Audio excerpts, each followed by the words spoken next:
Good evening.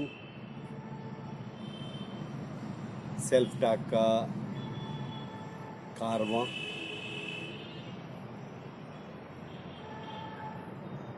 पुनः एक बार खुद से मुखातिब और आपसे मुखातिब।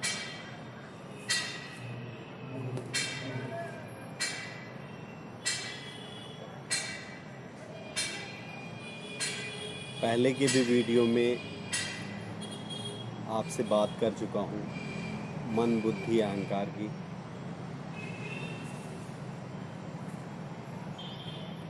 कुछ पिछले वीडियो में भी मैंने बात की।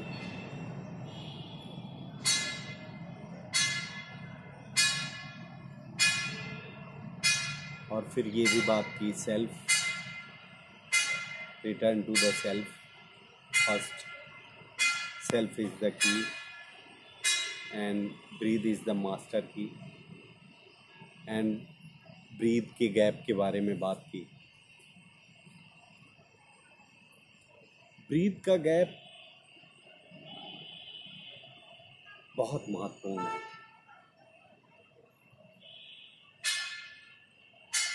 और ब्रीथ के गैप को महसूस करने के लिए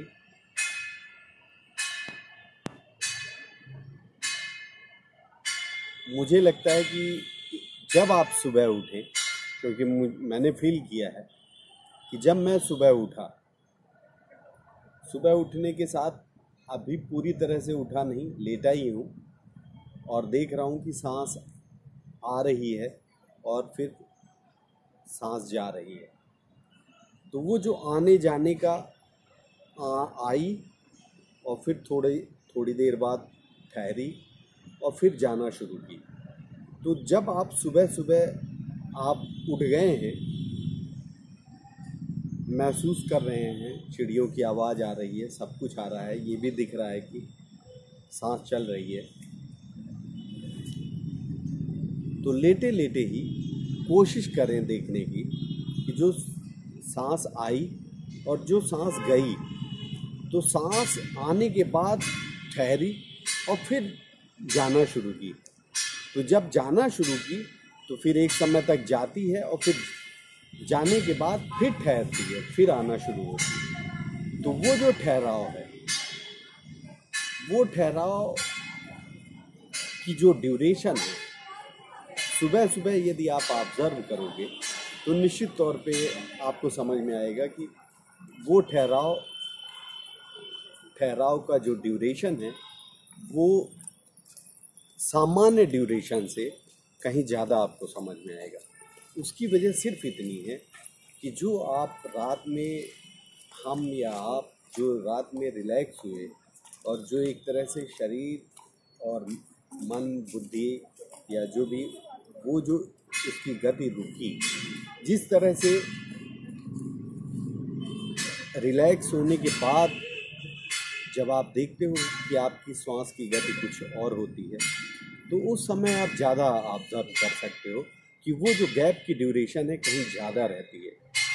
बनस्पत कि आप बैठना, जिस तरह से एक बात और आई थी पिछले वीडियो में, आपने सुना भी है और मैं आपसे जब मुखातिब हुआ हूँ कि बैठना ज़रूर शुरू करें। तो जब आप बैठते हैं तो बैठने में भी जब सांस पे ध्यान जाता है, सांस को देखते हैं, सांस को देखने में ये देखते हैं कि आई और फिर सांस गई, और उस आने जाने में जो एक ठहराव है उसकी जो ड्यूरेशन है, तो वो ड्यूरेशन और सुबह जो मैं कह रहा हूँ कि उठने के बाद आप चेक कर सकते हो, वो जो ठहराव, सांसों की गैप का ठहराव, वो कुछ ज़्यादा होता है। और आप या मैं उस ठहराव या उस श्वास की गति से ये तो अनुमान लगा सकते हैं कि वो ठहराव क्या होगा। यदि वो ठहराव महत्वपूर्ण न होता तो सो के शरीर तो उठ गया, लेकिन वो जो ठहराव की ड्यूरेशन है वो ज़्यादा है, और वो ज़्यादा है। वो सुबह का समय कितना कीमती है ये मैं भी समझता हूँ और आप भी समझते हो। तो कहने का मतलब लौट के फिर आते हैं कि जो सांस का ठहराव है, ठहराव इन द सेंस कि वो जो गैप है, आने जाने की बीच का गैप जो है, ठहराव उस शब्द से मेरा आशय है। तो वो कितना महत्वपूर्ण है हमारे आपके जीवन में, ये सुबह के समय से आप अनुमान लगा सकते हो। हाँ, बैठना शुरू करें तो वो बैठने में भी धीरे धीरे धीरे धीरे वो आएगा। और एक बात कल हमने की थी कि विचारों में भी गैप आता है। कल एक बात की थी कि यदि एक पत्थर उछाल के पानी में अपन फेंकें तो किस तरह से तरंगे उठती हैं, और वही तरंगे जिस तरह से पानी में उठती हैं उसी तरह से विचारों की तरंगे अपने जहन में चलती रहती हैं।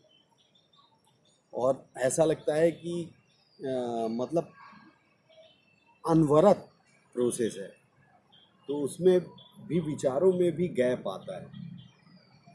विचारों में गैप कैसे आता है, वो वही सुबह वाला उदाहरण फिर मैं यहाँ पे दूंगा कि सुबह आप जब ऑब्जर्व करोगे तो आपको आपके जो विचारों की गति है, आप ऑब्जर्व करो इसको, और आप इसके लिए हमें इनपुट दो। मैं चाहूँगा कि आप जो इनपुट दोगे वो मेरे लिए ग्रो करने के लिए अच्छा होगा, वही आपके लिए भी अच्छा होगा। सुबह जो आप जब उठते हैं और जो विचारों की गति है, क्या वही विचारों की गति शाम वाले समय में भी रहती है या दोपहर के समय में भी रहती है? आप चेक करो इस चीज़ को, तो आपको पता चलेगा नहीं, उस समय विचार बिल्कुल विचार शून्य वाली स्थिति होती है। इसीलिए सुबह का समय सारे संत सद्गुरु कहते हैं कि बहुत महत्वपूर्ण है हमारे आपके जीवन में। और एक कहावत इंग्लिश में है, well begin is half done. तो एक और कहावत है, end is well all is well. तो रात को सोने के पहले स्वाध्याय, ये मैं अपने आप के लिए भी आपके लिए भी, स्वाध्याय for end is well all is well, और well begin is half done, यानी सो के उठ गए हैं, लेटे हैं, लेकिन सांसों पे ध्यान दिया, आती जाती सांसों पे ध्यान दिया। जो ठहराव है, जो ठहरती है, कुछ क्षण के लिए ठहर रही है सांस, फिर आई, ठहरी, फिर जाना शुरू की, जाते जाते जाते फिर रुकी, थोड़ा देर ठहरी और फिर आना शुरू की। वो जो ठहराव है उसको पकड़ना है, कोशिश करें। और लेटने में सुबह सुबह अच्छे से आप देख सकते हो इसको। फिर बैठने में तो, क्योंकि यदि अपन बैठेंगे 1 मिनट 2 मिनट 4 मिनट 5 मिनट, धीरे धीरे वो चीज़ें होंगी। मैं अपने लिए भी ये चीज़ बोल रहा हूँ, आपके लिए भी बोल रहा हूँ। ये पूरी सेल्फ टॉक की जर्नी खुद से खुद की यात्रा है। मुखातिब मैं आपसे हूँ, वीडियो के माध्यम से हूँ, लेकिन ये प्योर से शेयरिंग है। आपसे शेयर करके कि मैं कुछ सीख रहा हूँ, यदि आपके इनपुट्स आते हैं और वो इनपुट्स मेरे काम के होंगे, निश्चित तौर पे कहीं ना कहीं आपके काम के होंगे। तो आज की वीडियो के लिए इतना ही। बहुत बहुत धन्यवाद। आपका दिन शुभ हो, बेहतरीन दिन हो। ओके।